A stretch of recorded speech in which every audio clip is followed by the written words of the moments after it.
magnetismo e obsessão.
Bom dia, bom domingo a todos, bem-vindos. Vamos começar com o preparo do ambiente, com o livro Caminho, Verdade e Vida, Francisco Xavier, pelo Espírito de Emmanuel.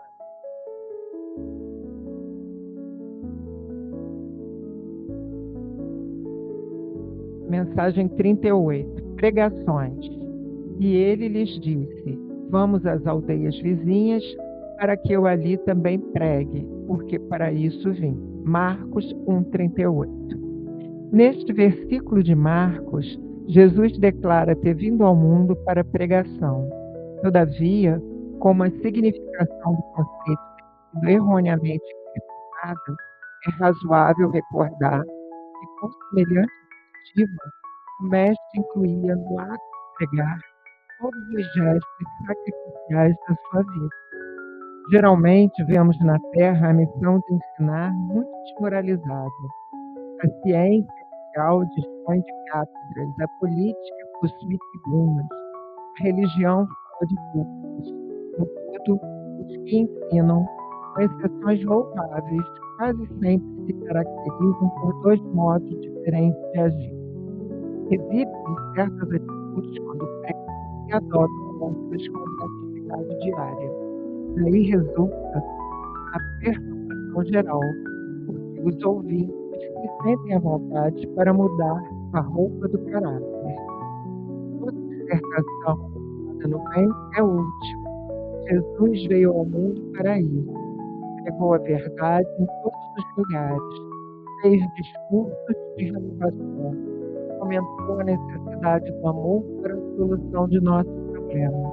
No entanto, misturou palavras e testemunhos de primeira manifestação do seu apostolado e até a cruz. Como pregação, portanto, o Mestre entendia igualmente os sacrifícios da vida, enviando-nos divino ensinamento neste sentido. Conta-nos o Evangelho que o Mestre vestia uma túnica sem costura na hora suprema do Calvário. Novamente, bom dia, quem entrou um pouquinho depois.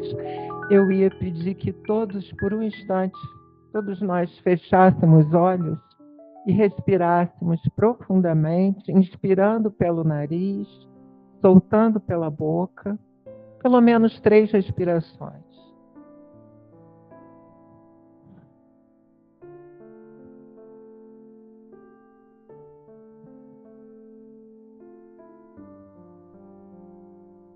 Esse contato com nós mesmos nos faz reencontrar nosso coração e nos abrirmos para as palavras que serão trazidas. O nosso tema de hoje será magnetismo e obsessão. E o Marcelo vai fazer essa comunicação conosco, esse trabalho que ele pesquisou vai nos trazer. Então, vamos orar aos espíritos amigos, a toda espiritualidade amiga, as nossas famílias espirituais, a querida Mãe Maria, o Mestre Jesus, que aqui reunidos conosco nos façam compreender e conseguir aplicar na nossa vida tudo que nós vamos ouvir hoje, que nós possamos refletir e aplicar. Que durante a semana e semanas dê uma luzinha e a gente nos lembremos do que foi dito hoje e que a gente possa se transformar. Então, passo a palavra ao Marcelo. Bom dia. Já respiramos. Vocês sabiam que, cientificamente, essa teoria das 3 respirações já foi comprovada? Os hindus já fazem isso há mais de 4.000 anos, mas hoje em dia já se sabe que só 3 respirações já é suficiente, de 3 respirações profundas, para ativar o nervo vago. E o nervo vago é responsável por ativar o nosso sistema parasimpático, que é o nosso sistema de abaixar a gente. Nós temos 2 sistemas no corpo, um que excita, que é o simpático, e o que desexcita, que acalma, que é o parasimpático. 3 respirações já são suficientes para ativar o nervo vago, que ativa o sistema parasimpático e acalma a gente. A Denise fez, aí me veio. Cultura inútil. Mas, é, mas é útil, é útil. Funciona. Vamos lá, vamos entrar no tema. É, eu não sou nem de longe a melhor pessoa para falar de eletromagnetismo, de magnetismo e né, desse mundo. Vou dar meus 2 centavinhos aqui no dia de hoje. A minha contribuição muito baseada no estudo que a gente trouxe no último mês, no último, porque lá eu vi uma série de, eu gosto sempre de ouvir, né, pessoas mais inteligentes, os expositores espíritas, e aí eu vi um que é um cara de renome, assim, tava expondo para muita gente. E aí, só entre nós aqui, ele falou uma besteira. E aí aquilo me incomodou. Eu falei assim, cara, eu preciso falar sobre isso. Porque é uma visão que eu tenho que faz com que eu não entre em guerra com ninguém, no sentido religioso, eu ficar batendo que os outros estão errados e eu estou certo. Sabe? Eu falei, eu vou achar um tema que eu consiga expor esse meu ponto de vista e que seja útil para quem ouvir. Tá bom? E aí a gente vai conversar sobre isso. E aí eu consegui tentar trazer para o magnetismo e depois para a obsessão. Não sei se eu vou ter tempo de chegar na obsessão, porque eu quis construir uma linha de raciocínio que seja interessante para a gente entender o processo obsessivo, que às vezes é fundamental que a gente consiga compreender, tá bom? Depois eu falo o que eu ouvi, para a gente poder debater, tá bom? Mas eu quero começar lembrando que na questão 27 do Livro dos Espíritos, Allan Kardec pergunta para os espíritos se tudo que existe é matéria e é espírito. E aí os espíritos vão falar assim, não, existe uma coisa que é primitiva, antecede a esses dois, que ele chama de fluido cósmico. Certo? Então, é o fluido cósmico universal. É a primeira coisa que a gente precisa compreender. Tudo no nosso mundo, depois o Kardec vai dividir, os espíritos vão dividir isso para o Kardec, ele vai trazer para a gente, que tudo no mundo existem 3 coisas só no mundo. Primeira, Deus, depois o espírito, depois fluido cósmico. 3 coisas. Então, tudo que a gente toca aqui, ó, você está me vendo, eu sou fluido cósmico, você a mesa o ar, o oxigênio que está aqui tudo que a gente não consegue tocar aqui é fluido cósmico universal. Beleza? É isso. Por que isso é importante a gente conseguir entender? Porque é através desse fluido cósmico universal que tudo é feito. E aí o André Luiz vai falar isso nas obras dele, principalmente Evolução em Dois Mundos, ele vai falar que o fluido cósmico universal só Deus produz, mas que os espíritos conseguem modulá-lo, esculpi-lo. Tá certo? O Emmanuel, no Caminho da Luz, vai falar que Jesus é o grande escultor do planeta Terra. Por que escultor? Porque ele pega essa matéria primitiva e transforma no que é importante para a gente. Na gente, na plantinha, no alface, no tomate, no boi, na gente, na grama, em tudo. Tá bom? Estamos entendidos até aqui, então? Fluido cósmico universal. Existe tudo. E aí, tem uma coisa interessante, porque eu pesquisando aqui, lá em Gênesis, é o primeiro capítulo da Bíblia, né? Do livro dos Hebreus. Ele começa isso, todo mundo lembra, né? E no primeiro dia tudo era treva, e Deus fez a luz, e se fez a luz. Não tem assim? E acabou o primeiro dia, né? Acabou o primeiro dia. Aí depois vem o segundo dia, vem o terceiro dia, vem o quarto dia. No sexto dia que ele cria o homem, tem uma coisa interessante que acontece, que fala assim, ó, até peguei aqui para a gente ver.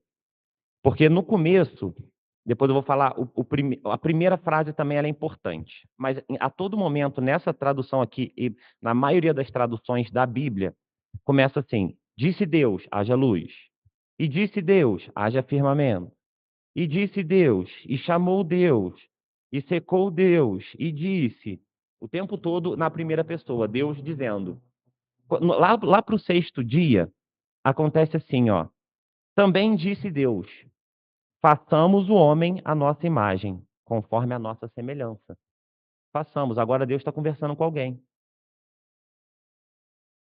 Será que é um erro de tradução ou será que Deus estava conversando com alguém? Às vezes tem umas coisas na Bíblia que passa despercebido, né? A gente lê e não percebe. Que ele está falando o tempo todo, uma coisa, uma coisa, uma coisa, aí de repente ele fala assim, façamos, como se tivesse um monte de gente aqui, e aí ele olha e fala assim, não, agora façamos tal coisa. Não é interessante? Aí eu fui, quer dizer, fui pesquisar, não. Eu fui pesquisar, mas através de outras pessoas. Cheguei no Haroldo Dutra, que é o cara que traduziu o Evangelho. Então, ninguém melhor do que ele, sendo espírita, para elucidar isso. E aí, o que ele traz? Que nas traduções atuais, quando começa na primeira frase, o autor hebreu, Moisés, né? Ele vai falar assim, no princípio criou Deus, mas Deus aqui está no singular. No original hebraico, está deuses. E os deuses criaram o mundo. O Haroldo traz assim, Elo é Deus, Elohim, deuses. No original está Elohim, deuses. Os deuses criaram o mundo. E se faça luz, se faça isso, se faça aquilo, se faça aquilo. E aí depois na tradução virou Deus. Trouxe Deus, mas no original está deuses. O que aconteceu nesse inteirinho? Aí a gente tem que entender agora é importante para a gente entender isso daqui, depois entender para cá. O que acontece? A gente sabe que há 4,5 bilhões de anos, quando a Terra foi formada, ela sai, Big Bang, a teoria do Big Bang, tá? Ela sai e ela vem e ela se desloca do Sol, chega até onde está, talvez hoje, aí a gente não sabe mais ou menos se ela mudou de lugar ou não. Isso não interessa, não nos interessa muito. O que importa é que através do Emmanuel a gente sabe que que Jesus, através dos seus amigos espirituais, está no capítulo 1 do livro A Caminho da Luz, que é a comunidade de espíritos puros de Jesus, ou seja, os engenheiros siderais, eles vêm para a Terra e eles constroem a tabela periódica da Terra, através de todas aquelas teorias, bilhões e bilhões de anos, eles vão construindo, ou seja, Jesus, como Emmanuel falou, é o divino escultor. Então, se Jesus é o divino escultor, ele pode ser considerado Deus, numa linguagem, numa tradução que Moisés não conseguia entender muito bem. Deus estava cheio do divino, não é? Só que Jesus não estava sozinho. Jesus tinha, como Emmanuel diz, a caminho da luz, os engenheiros espaciais, todos a nível crístico, ajudando a formar o orbe terrestre.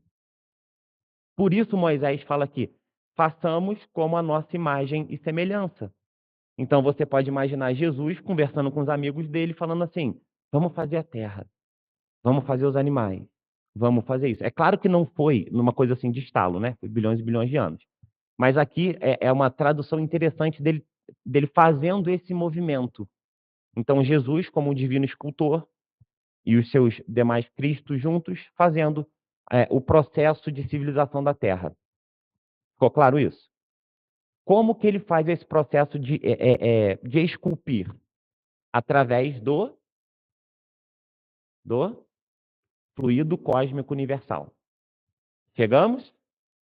Então, como é que acontece esse ato de esculpir? Existe o fluido cósmico universal, digamos, puro. Só que nunca é puro o danado do negócio. Por quê? Para o fluido cósmico universal chegar no sistema solar, ele já tem que ter uma modificação da galáxia para o sistema solar. Ficou claro? Depois tem o fluido cósmico do sistema solar. Ele precisa ser modificado para o orbe vigente, no caso a Terra. Então, a Terra tem um fluido cósmico universal próprio da Terra, que é diferente de Marte, que é diferente de Júpiter, que é diferente de todos os planetas do sistema, dos bilhões e bilhões de galáxias. Ficou claro até aqui? Ou seja, a nossa retina, os nossos olhos, o nosso corpo, tudo nosso foi preparado por Jesus e pelos seus amigos crísticos para que a gente possa viver nesse orbe aqui. Tá claro? Então, ele pegou esse fluido cósmico universal, transformou ele, esmiuçou ele para alguma coisa que seja própria da Terra, e aí nós que vivemos na Terra temos a oportunidade de usufruir desse fluido cósmico transformado para a gente. Nas demais obras do Emmanuel, e até no livro dos Médiuns, se eu não me engano, os próprios espíritos falam com Kardec que para o espírito entrar no orbe, ele precisa se encher do fluido daquele orbe. Então, por exemplo, imagina um espírito crístico que pode transitar entre mundos. Ele não pode vir na Terra com o fluido de Marte. Se ele chegar na Terra, ele tem que se refazer com o fluido da Terra. Ir para lá com o fluido de lá. Tá claro isso? Perfeito. Estando claro isso, agora a gente consegue ter uma noção e um entendimento por que, por exemplo, pousa sonda em Marte e ninguém vê nada. Não é porque não tem nada lá. É porque a nossa retina não está preparada para ver o que tem lá. Por quê? Porque o fluido de Marte é preparado para os habitantes de Marte. Entende? O nosso a gente não consegue ver. Aí você olha lá e fala assim, meu Deus, esse planeta é só deserto, não tem nada aqui. Não é compatível com a vida. De fato não é. Com a vida como a nossa. Entende? Mas lá sofreu uma série de modificações aquele fluido cósmico que é muito simples deles lá viverem. Isso é simples, né, de entender. Tá claro isso agora? Não é? Então, por que a gente... Ficou claro por que a gente chega lá e não vê nada? Não tem como o raio infravermelho que a gente precisa da nossa retina para converter, para virar a imagem no cérebro, a constituição molecular daquele orbe não nos é suficiente. Certo? Assim em todos os mundos. Então você vai falar assim, como é que é o primeiro planeta mesmo, meu Deus? Mercúrio. Mercúrio, não é? Beleza. Que aí os cientistas atuais falam o quê? Não pode haver vida em Mercúrio, porque está muito perto do Sol. 400 mil graus Celsius, sei lá quanto que é, acho que é mais ou menos por aí, 400 graus Celsius. Qualquer um lá queimaria. Você concorda? Baseado em quê? Na nossa vida. E mais, na nossa atmosfera. Porque a nossa camada atmosférica ela não foi construída bonitinha, de uma forma que o raio solar ele consiga chegar no mínimo possível e alimente a nossa vida? Por que em Mercúrio não pode ter uma camada atmosférica típica de lá, que faz com que lá tenha uma vida ótima, plena, bonita e... Você entendeu? E como que isso é possível? Através da modificação do fluido cósmico universal, adaptado para aquele planeta. Foi? Diga, meu lindo.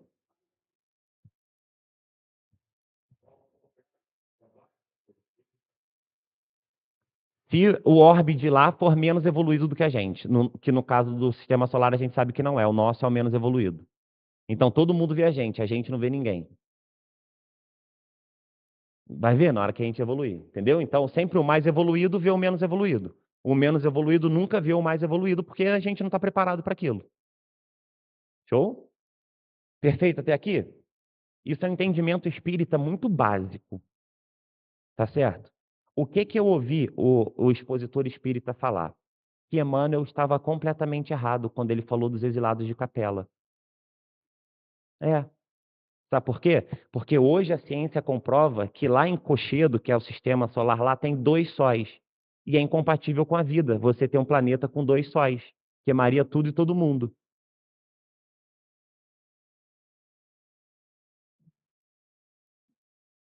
Você entendeu? Como eu fiquei pasmo com ele, que eu falei assim, ele tirou da jogada o princípio básico, que é o fluido cósmico universal adaptado ao orbe. Não faz sentido ele falar isso. Ah, a ciência comprova, comprova. Por quê? A ciência hoje olha o quê? A vida extraterrestre com a nossa medida. Ah, só o planeta Terra tem água. Por isso que só a gente vive aqui. É claro, porque só a gente precisa de água, talvez. Nenhum outro precisa, sei lá, tem a água deles, eu não faço ideia do que vai ser. Você entendeu? Então, eu não estou aqui, e claro que o Emmanuel nem precisa que eu venha falar que ele está certo, tá? Não tenho a mínima pretensão disso. Mas eu só quero dizer que, assim, a ciência fala uma coisa, só que a gente tira da jogada o que Kardec trouxe, o que a obra espírita trouxe, o que todo mundo trouxe. A gente não pode olhar, principalmente se a gente for pensar em outros mundos habitáveis, com o nosso olho. Show? Se você olha com esse olho assim, cara, foi modificado para o mundo deles lá. Então, pode ter até 1000 sóis em volta.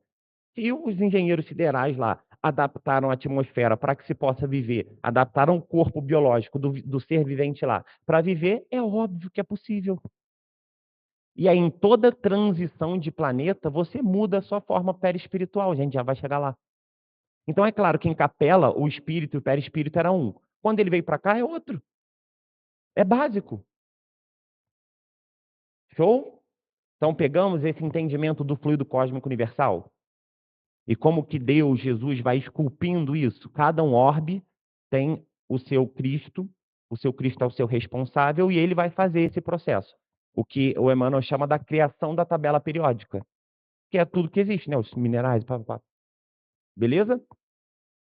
E qual que é o... Ah, não, isso aqui é importante também. Peraí.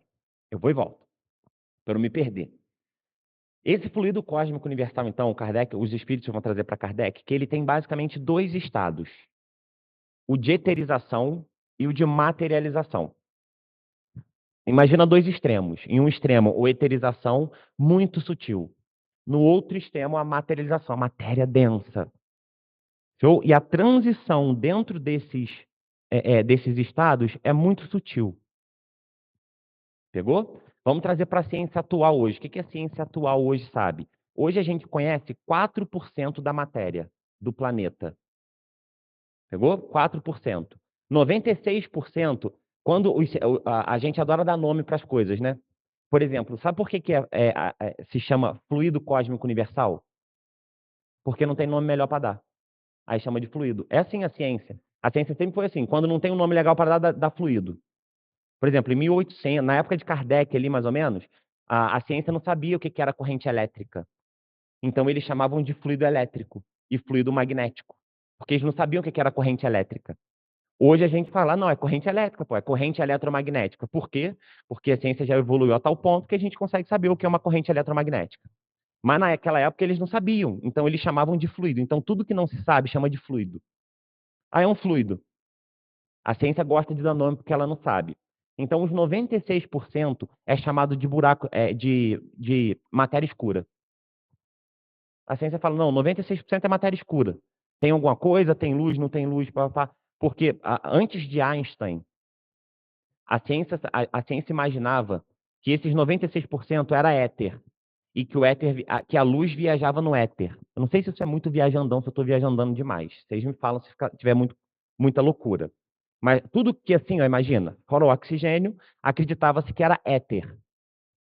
E que a luz só viajava aqui por causa do éter. Veio Einstein, com a teoria dele, com tudo, ele falou: não, a luz não precisa de nada para viajar. Não tem essa necessidade. Depois da Revolução. E aí eu pesquisei ali, e aí na década de 40, mais ou menos agora, o Einstein, um pouquinho antes de morrer, ele já começou, porque aí entrou a física quântica, né? Depois de Einstein vem a física quântica, que começou a tentar entender essas micropartículas. E aí, no final da vida, o Einstein falou assim: eu acho que tem éter no negócio. Apesar da luz não precisar, tem éter. O Einstein falou. Aí ninguém nunca mais pesquisou nada, ficou elas por elas, a ciência hoje acha que não tem. E aí a gente tem o benefício aqui na Casa Espírita, de ter espíritos evoluídos demais nos ensinando o que uma mentora da casa já nos trouxe, que é o éter. E que já a ciência vai conseguir comprovar que é o éter, que tudo é éter. Show? Então, por que isso é importante? Porque aí isso coloca a gente em 100% de matéria, como se a gente estivesse dentro de um aquário.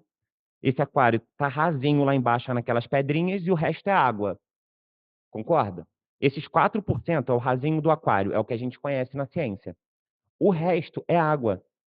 O que pra gente vai ser éter. Tudo aqui vai ser éter, porque tudo viaja no éter. E depois o Kardec, os espíritos vão explicar para Kardec que o éter é o princípio, é a primeira coisa. Depois dele que vem tudo, a partir do fluido cósmico. Universal transformado na Terra, da eterização para a materialização. Ficou claro isso? Tá muito doido, não? Beleza, então a gente tem o éter e tem a matéria. Show? Dentro desse fluido cósmico universal transformado para a Terra. Fala, meu lindo.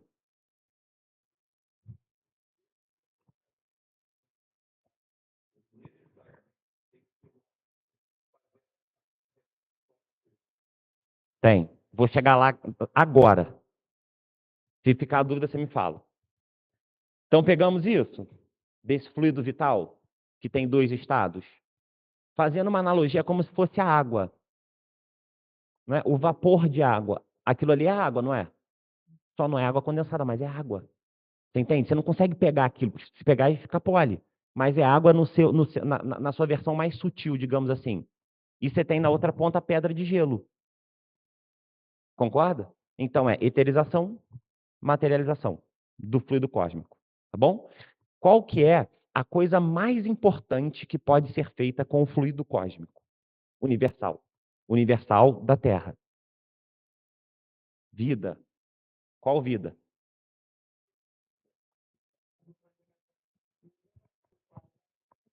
Boa, Fernandão. Tá? O caminho é esse. Os espíritos vão explicar para Kardec que a coisa mais importante que o fluido cósmico universal pode fazer é a criação do perispírito. Então, para a gente entender, para eu conseguir balizar todo mundo aqui rapidinho, vamos imaginar 3 corpos. Eu vou falar demais aqui, mas imagina assim, que nós somos espírito. Lembra que lá os espíritos falaram para Kardec, existe Deus, espírito e matéria. O espírito é imaterial. Pegou? Então o espírito é imaterial, um vaporzinho. Imagina um vaporzinho. Só que esse vaporzinho não consegue viver. Ele precisa de um recipiente para ficar enclausurado. Esse recipiente é chamado perispírito. E isso todo ser tem que está aqui no orbe terrestre. Hoje somos 21 bilhões de seres com perispírito aqui. 7 encarnados, 14 desencarnados. 21 bilhões de seres com perispírito. Então, para você vir para o orbe terrestre, você precisa de um perispírito com o fluido cósmico da Terra. Pegamos até aqui? Então, o nosso perispírito é criado desse fluido cósmico. O nosso corpo físico é o quê? O que vocês acham?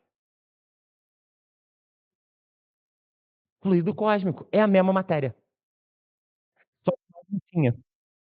Usando o exemplo da água, é como se o perispírito fosse água, o nosso corpo fosse gelo. É a mesma coisa. Difere a molécula da água normal, igual a gente tem aqui, para o gelo? Não, ela só está mais compactadazinha. Pegou? Então é a mesma coisa. O nosso perispírito e a nossa matéria é formada da mesma coisa. Maravilha? Estamos entendidos até aqui? Diga. Vamos chegar aqui agora. Pô, vocês estão perguntando bem, vamos interagir, eu gosto. A gente vai chegar no ectoplasma agora. Boa. Boa pergunta. E aí, o que acontece para a gente poder estar encarnado? Então, vamos imaginar, todo mundo tem perispírito, que é a derivação desse fluido cósmico, beleza? Espíritozinho está aqui, ok? Estamos aqui. O que difere o ser encarnado do ser desencarnado? Corpo físico, concorda? O que faz o nosso corpo físico estar vivo? O perispírito somado ao espírito. Não, porque o espírito já tem no perispírito. Né? Então, todo perispírito já tem um espírito ali dentro. Para a gente encarnar, tem que somar o que aqui? Vou dar uma dica. É um fluido. Fluido vital. Pegou? Então, a nossa diferença encarnado para os seres desencarnados. Nós temos fluido vital. Pegou? Fluido vital que o ser desencarnado não tem. Aonde fica esse fluido? Agora começa a ficar mais maneiro. Aonde? Não, fora dele. Mas estamos juntos, estamos lá, eu gosto. No ar? Não, não. No duplo etérico. O que que é duplo etérico? Vamos lá, agora eu vou adicionar um corpo. Lembra que eu falei que a gente tinha 3? Espírito, perispírito, matéria, não é? Só que entre o perispírito e a matéria, você precisa de alguma coisa que vire cimento ali, que é o que a gente chama de duplo etérico.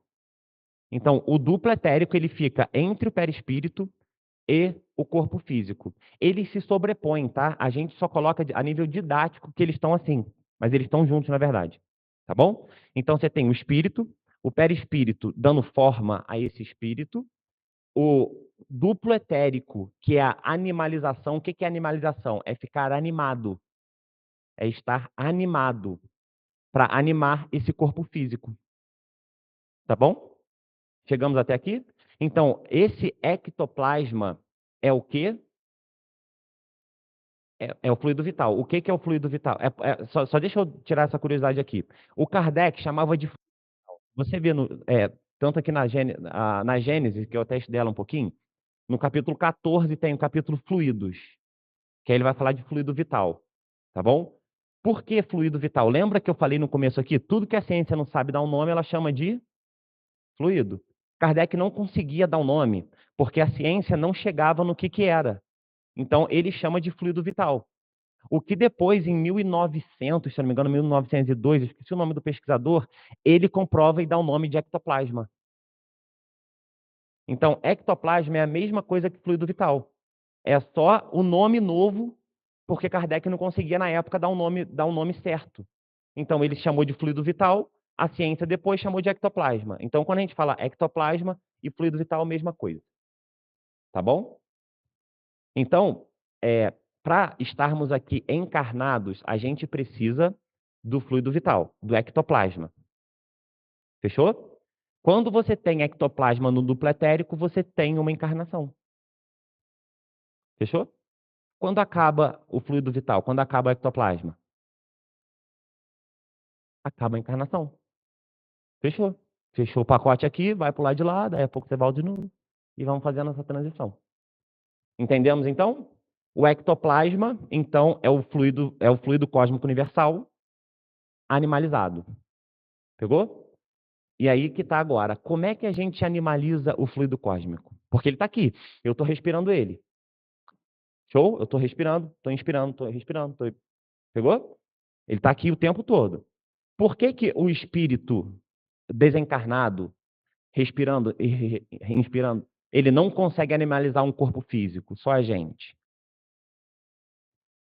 Porque para se ter ectoplasma, para manter, né, produzir, você precisa dos aparatos biológicos. Por exemplo, isso é uma teoria ainda, pelo que eu pesquisei, ainda não está válido, é uma teoria mais de um cara que é uma baita referência, principalmente para a gente espírita, que é o Sérgio Felipe.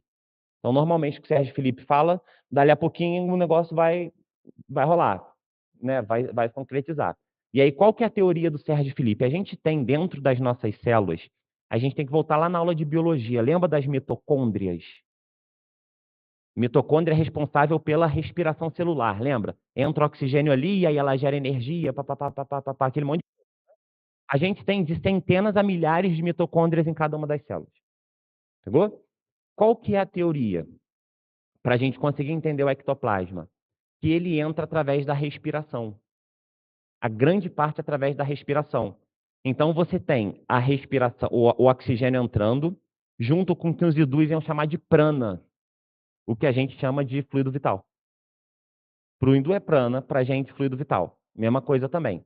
Então entrou prana e entrou oxigênio no seu pulmão, porque você está inspirando, o fluido vital está aqui, concorda? O fluido cósmico está aqui. Ele entrou junto com o oxigênio. Quando ele entra dentro da mitocôndria. O oxigênio e o fluido cósmico. Lá dentro da mitocôndria vai acontecer um processo que é a geração de energia, que vai gerar ATP, que é adenosina trifosfato. Tudo que a gente faz no corpo, que a gente gasta de energia, é essa tal do ATP, adenosina trifosfato. Ela quebra, aí é como se fosse uma radiação. Adenosina trifosfato quebra, ela gera um calorzinho, esse calorzinho é energia, que a gente usa para tudo, para o coração bater, para a gente respirar, para a gente falar, para a gente correr, para tudo. Então, lá dentro da mitocôndria, gera o ATP e gera ectoplasma. Um vai para o corpo físico, um vai para o duplo etérico. Pegou? E assim a gente tem o ectoplasma no nosso corpo duplo etérico, que vai alimentar o nosso corpo físico. Show? E qual a função do duplo etérico? Ele conseguir fazer a comunicação do perispírito com o corpo físico. Não daria para o perispírito se comunicar com o corpo físico. Então, o que tem que ter? Um corpo energético ali, cheio de energia, para que essa passagem seja feita. Pegou? E aí nós temos, então, o duplo etérico, aí tem a gente vivo, cheio de energia. Pegou? O que mais tem energia no mundo? Que tem animalização. Animalização não no sentido de ser um animal, tá? De ser animado, de ter ânima. Mas o que tem? Os animais, as plantas, os minerais, tudo. Quando que a gente consegue ver? Achei esse exemplo muito legal. Quando acaba o ectoplasma do alface. Ele morre. Quando ele morre, então, a partir de agora, quando você vê o alface murcho, fala assim, acabou o ectoplasma dele. Quando você vê uma flor muito viva, ela está cheia de ectoplasma. Então, como que nós, seres humanos, a gente consegue obter ectoplasma? Que lembra, ectoplasma é o que deixa a gente vivo. Tudo bem até aqui? Como que a gente consegue? Através dos vegetais, dos animais, dos minerais. Pegou? 3 reinos nos ajudam a ter ectoplasma. Maravilha? E aí, dotado desse ectoplasma, a gente tem vida. Tá bom? Deixa eu ver aqui se eu falei tudo. Aqui foi. Parará, maravilha. Tem outras formas também. Então, esse ectoplasma, ele vem através da respiração. E tem um outro canal que também nos dota muito de ectoplasma, que é o quê? Não. Água. A segunda maior fonte de ectoplasma, água. A terceira, alimentação. Nas suas. É assim, por exemplo, a gente não tem aquele mito que você está meio mal, você vai na praia, você não reenergiza. Por quê? Vamos ver o que tem na praia agora. A praia tem mineral? A praia tem animal? A praia tem vegetal? A água do mar, então, tem tochada de ectoplasma. Você entra naquilo lá, renova. Aí você sai renovado. Nossa, eu vou no mar e eu saio renovada. Tecnicamente, sim. Você teve uma injeção muito boa de ectoplasma. E aí cada um, por quê? Porque aí agora a gente entra numa parte interessante. Cada um ser tem o seu próprio ectoplasma. Porque até agora parece que essa é uma coisa meio generalista, não parece?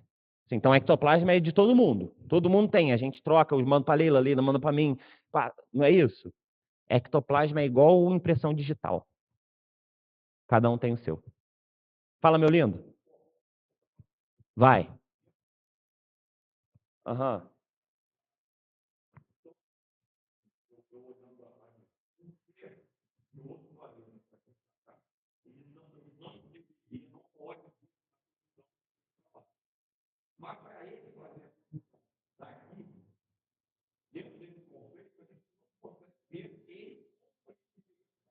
Sim.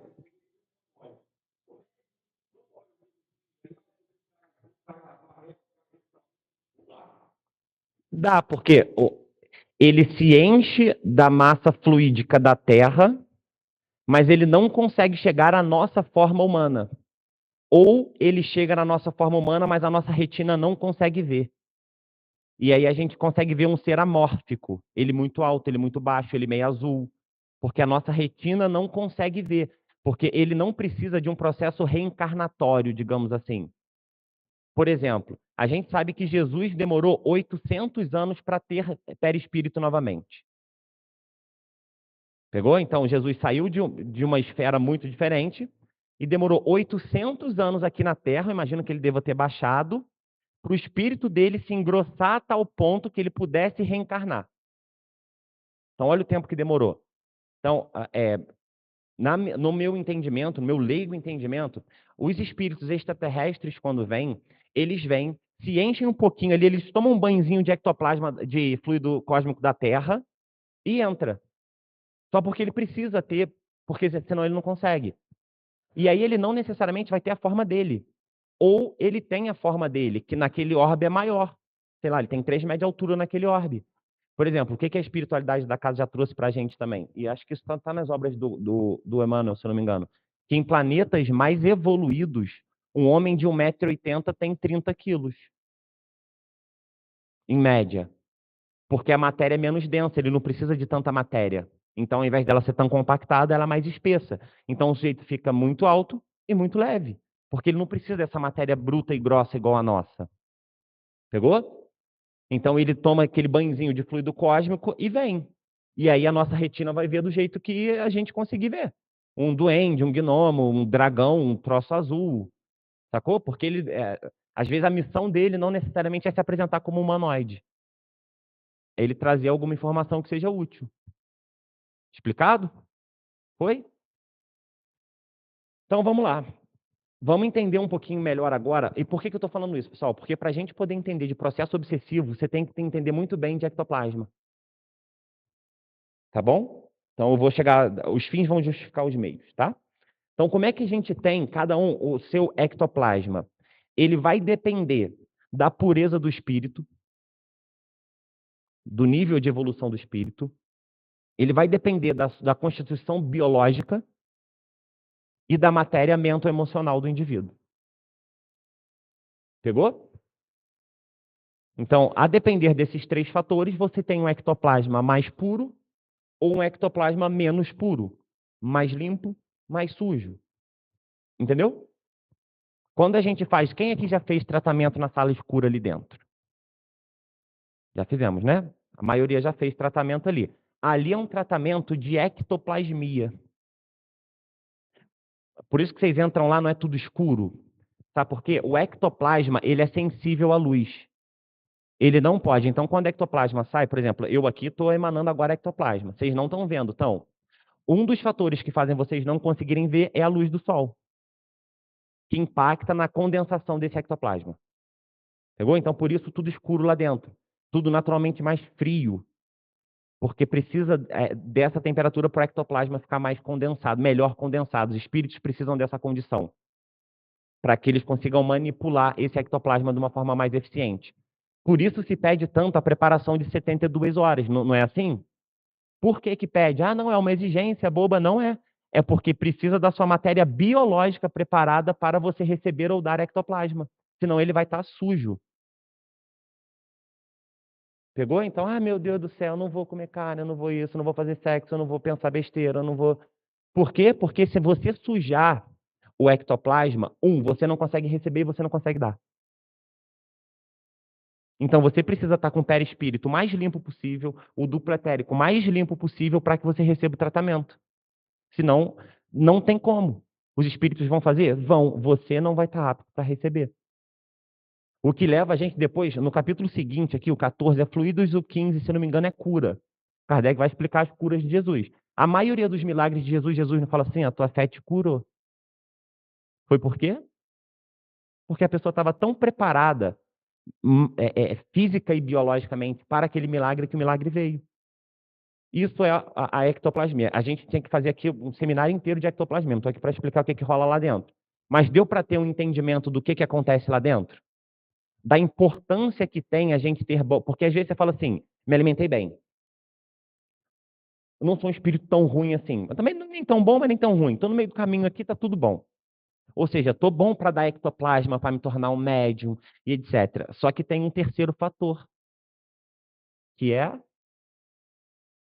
a sua matéria mento-emocional. Então, se você entrar lá dentro, pensando um monte de besteira, preocupação no dia a dia, que horas eu vou embora, que horas eu vou sair, que horas vai dar, você, médium, tá o quê? O ectoplasma estava bonzinho, os espíritos olharam você chegando e falaram assim, nossa, esse hoje vai ser um manancial de ectoplasma. Maravilha, desce tratamento. Aí chega lá dentro e você começa, pô, mas tem trabalho, tem conta, tem isso, tem aquilo, fulano é danado. E começa a ficar pé da vida. Na hora do ectoplasma sair, é como se você cuspisse nele. O danado sai todo sujo. Aí o espírito fala o quê? Não, não, não, não. Isola fulano, que fulano não pode dar hoje. Não pode doar. Isso é físico, é biológico, tá? É esse trabalho. Pegamos até aqui? Então, esse ectoplasma somado a um pensamento contínuo. O que é um pensamento contínuo? Nós conseguimos parar de pensar? Hora nenhuma. Né? O Emmanuel, no livro Mente e Vida, se eu não me engano, ele vai falar que o espírito, né, é fulcro incessante de pensamento. Então, nós somos um fulcro incessante de pensamento. O fulcro incessante de pensamento, ou seja, nós, junto com ectoplasma, forma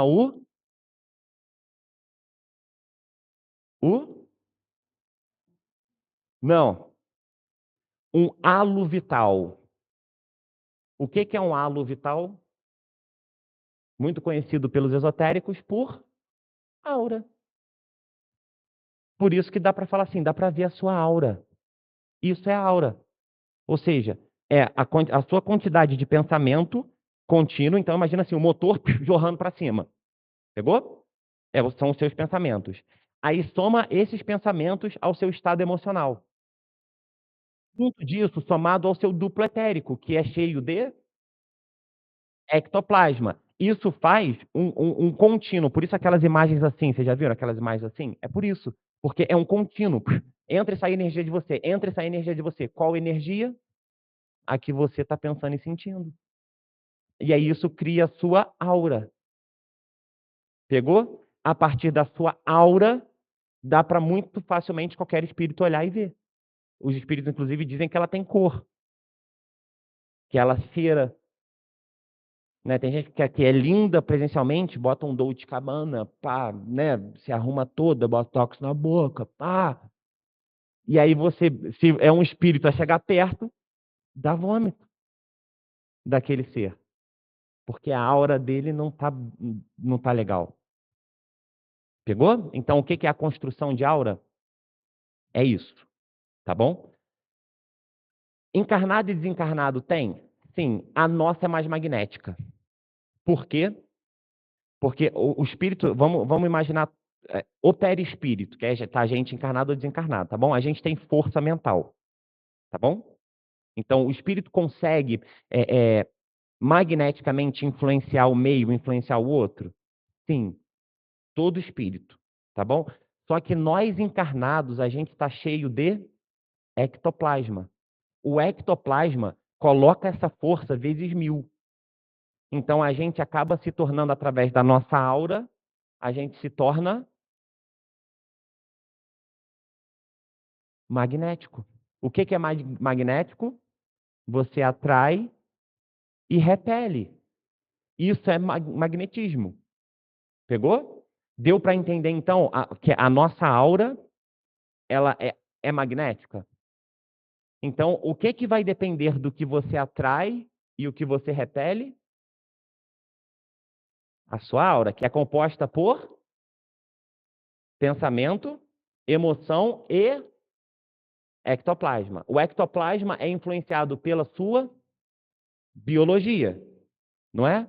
Então, se você não tem uma biologia boa, um bom corpo, um corpo saudável, uma boa alimentação, você influencia a sua aura. Está tudo conectado, dá para perceber?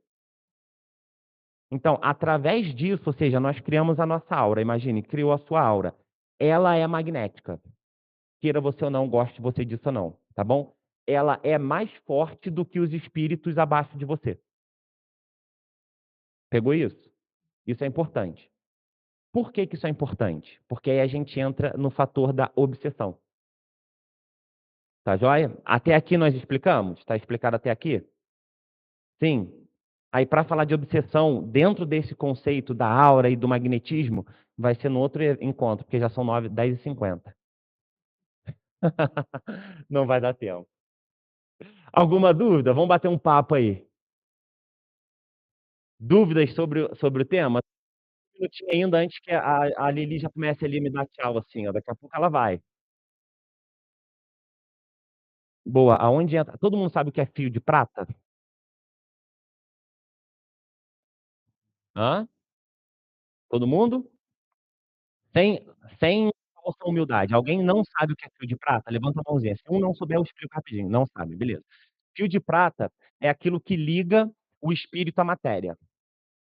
Muito a grosso modo, tá? Então imagina assim, na hora de reencarnar, você reencarna e para que você seja um reencarnante de fato, precisa, ser ligado em você um fio de prata, o que os espíritos chamam de fio de prata. É um fio muito eterizado, muito sutil, que liga o espírito à matéria. Pegou? E é ele que vai fazer toda a comunicação entre espírito e matéria. Então, por exemplo, é por isso que você dormindo, você consegue sair do seu corpo e você volta para o seu corpo e sabe onde está. Porque existe um fio que liga você, o seu espírito, o seu perispírito ao seu corpo físico. Pegou? Então, quando esse fio de prata, ele é o cordão umbilical espiritual, perfeito, exato, que não é rompido nunca. Quando esse cordão umbilical é rompido, o que que acontece? Você capota e parte para o lado de lá, tá bom? As formas de romper o cordão prateado. Fim do ectoplasma, por exemplo. O que que é o fim do ectoplasma? Ah, isso é uma coisa, já vou te responder, espera aí. Que aí vou entrando uma coisa ou outra aqui, mas acho legal. As obras, a gente já sabe disso, que nós encarnamos com uma determinada quantidade possível de fluido vital, de ectoplasma, que é como se fosse a bateria do celular. Então imagina, você veio para 79 anos, você tem 79 anos de ectoplasma. Carguinha, você tem 79% de carga. Beleza? Então você tem que viver melhor o suficiente para conseguir fazer com que essa carga se mantenha por 79. Mas aí se você não tem um bom cuidado com o seu corpo físico, uma saúde mental, uma boa saúde emocional, o que que você faz com esses 79? Vai caindo, caindo, vai esgotando o seu fluido vital, o que reduz o seu tempo de encarne. Por exemplo, a Kardec não ia desencarnar tão cedo, vocês sabiam disso? No planejamento dele, reencarnatório, estava muito mais anos. Quando ele aceita codificar a obra espírita, o espírito de verdade, entra em contato com ele e fala: "Olha, para você aceitar isso, você vai antecipar muito o seu desencarne, porque nós vamos gastar todo o seu ectoplasma, e não tem o que fazer. Ou você aceita ou você não aceita, não tem problema nenhum, e aí você vai viver o que precisa viver. Mas para você aceitar codificar a obra, nós vamos gastar tudo que você tem, você vai viver pouco". Ele falou: "Não tem problema, chama bom". Que bom que ele aceitou.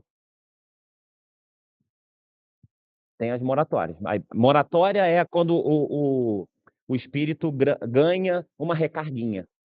Por exemplo, o Chico ganhou 5, se eu não me engano, 5 ou 6 para continuar. Beleza? A gente já fala de moratória. Me lembra a sua pergunta. O cordão prateado entra? A sua pergunta, que eu divaguei. Ah, sim, ele é composto desse fluido cósmico muito sutilizado, fazendo a união do perispírito com o corpo físico. Então, não é um fio só, são vários, os espíritos falam isso, que são vários canais de, por exemplo, um processo de desencarne, você pode ir rompendo cada um deles, e no final, o último fio prateado vai. Então, é o que alimenta o corpo físico. Então, o espírito da vida, conseguem compreender isso? O espírito é emanante, ou seja, ele pensa na vida, chega a vida no perispírito. Só que para a vida chegar no corpo físico, precisa alguém levar essa informação até lá, que é o cordão prateado. Pegou? Por isso que sem o cordão prateado acaba a vida física. Porque toda a informa é como se fosse um cabo de internet, um cabo de computador. É um fecho, vários feixes, e a informação chega até lá. Se você corta o cabo, corta a informação. A informação vem de onde? Do espírito. Por quê? Porque a gente precisa do espírito para animar o corpo. Compreendem isso? Então, você precisa do espírito para quê? O seu espírito está aí pensando em mandar o seu coração bater. Você não está, mas o seu espírito está. Em manter, sabe, ativação da musculatura da coluna vertebral. Você não está pensando em ativar essa musculatura, tá? Mas ela está sendo ativada. Quem que faz esse pensamento o tempo todo? O espírito. O que que a ciência hoje fala? Que é um ato involuntário produzido pelo hipotálamo. O hipotálamo é uma regiãozinha do cérebro que os cientistas falam que, meu irmão, é ali que faz tudo de forma automática. Não é. É o espírito que está pensando para fazer tudo isso. E tudo isso só é passado, essa informação através do corpo passado. De forma rápida, vamos. Todo mundo sabe que é chakra aqui? Temos 7 aqui, beleza? Vamos para lá, 6 aqui. E esses chakras são responsáveis por trocar energia. Então, imagina que o chakra está no duplo etérico. Vamos colocar assim. Os 3 ele está no duplo etérico. Por quê? Ele absorve energia do meio e manda para dentro. Ele tira ou coloca energia de dentro e manda para fora. Tá bom? É o chakra. Por isso que falam que a gente absorve energia pelos chakras. Porque o ectoplasma, ou a energia, ela é conduzida para a gente, essa energia é menta eletromagnética. Ela vem para a gente através dos chakras e dos nadis, que chama dos nadis, né? Que são os pontos que o perispírito tem de entrada e saída de energia. Então, fora os chakras, tem os nadis. E essa troca acontece através do duplo etérico nesses pontos, que são os 7 chakras ou os nadis que estão pelo corpo todo. E aí, tanto que existem fenômenos de materialização para fazer, que o médium expele pelo poro a o ectoplasma, ele sai por aqui. E aí ele sai como? Pelo nadi. Ele não sai pelo chakra, que normalmente sai pelo chakra, né, sai pela boca, pelos orifícios. Então, tem médium que pode expelir, por ele ter tanto, que ele pode expelir pelos poros. E aí essa troca energética é conduzida pelo duto etérico ali, recebendo energia, dando energia. Ficou confuso, né, não ficou bom. É porque eu tentei ser rápido. Foi? Não, não foi? Não, é um estudo inteiro para conseguir conectar. Talvez por ignorância minha, por não conseguir melhorar a explicação. Prometo que eu melhoro na próxima.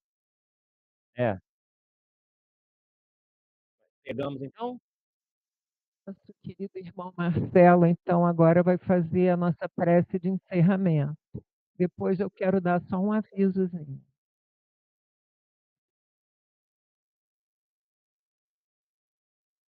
Louvado seja nosso Senhor Jesus Cristo, Deus nosso Pai, Jesus, Divino Mestre, Modelo.